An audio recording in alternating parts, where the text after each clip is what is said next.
सर्वांना धुळवडीच्या खूप खूप शुभेच्छा. आत्ता 5 मिनिटापूर्वी माझे एक मित्र आले, मला धुळवडीचा रंग देखील लावला आणि रंगपंचमीच्या शुभेच्छा असं मला शुभेच्छा देऊन गेले. आपण मराठी माणसं आहोत, आपल्याला हे माहिती आहे, काल होती होळी, होलिका दहन, कालचा दिवस हा होळीचा.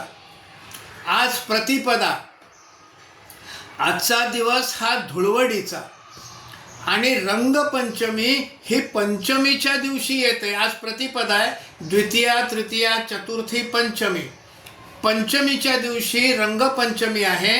पण आमचे हे मराठी भाषी मित्र मला रंगपंचमीच्या शुभेच्छा देऊन गेले. ही आमची मराठी भाषिकांची स्थिती आहे. आम्ही मराठी भाषेचा अभिमान सांगतो, मराठी परंपरांचा अभिमान सांगतो, पण ही त्याची स्थिती आहे. दुसरं, आज काही ठिकाणी डीजेवर हिंदी गाणी लागलेली ऐकायला मिळाली.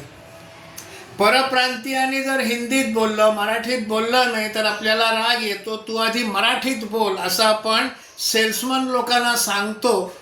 पण मग डीजेवर आज मराठी गाणीच ऐकायला मिळावी अशी अपेक्षा होती.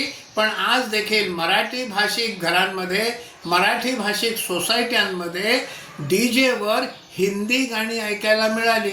आपली परीक्षा आहे. आपण जर खरंच मराठीचा आग्रह धरत असू तर मराठी भाषिक सोसायट्यांमध्ये मराठी गाणी लागावीत ही छोटीशी अपेक्षा आहे. धन्यवाद.